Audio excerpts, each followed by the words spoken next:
advent of the internet, which we're all very familiar with, there was a lot of great data there, but developers and users of the internet early days couldn't access that data, or even me as a user, I couldn't access that data in the traditional web without the advent of Google and their search functionality.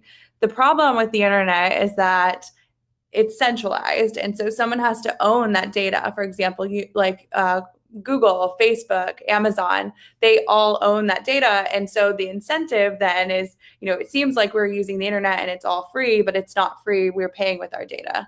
And that's kind of not what the internet was created for. And so with the decentralized space, we're breaking that open. Within the graph specifically, the graph is indexing and querying the data in the blockchain space in what we call Web3, the decentralized internet, to allow for that removal of being able to monetize data, sell ads, because that's what the centralized internet is incentivized to do. It's incentivized. That's the only way that they can make money. And these companies like Google is worth $1.4 trillion.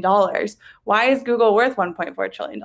Because they're constantly selling us ads. They're selling our data. They're doing weird things that aren't really consensual with our information. And we want to change that. We want to revolutionize the way the internet's done. And so we're changing the incentive structure. We're making it so that so that the data is open and transparent for anyone to use, anyone to build with, anyone to benefit from.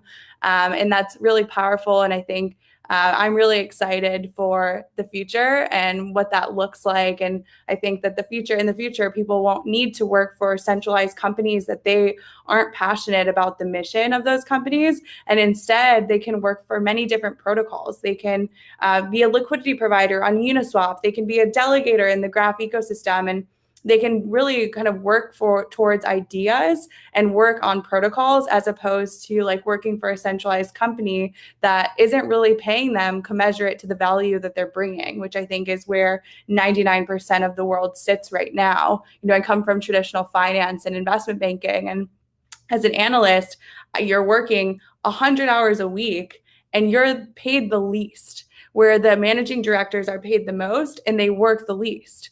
How does that make sense? And you have to build your way up for 5-10 years to get paid commensurate to the value you're bringing. No, thank you. Let's change that system. Let's flip it on its head. And that's why I'm so passionate about the crypto space.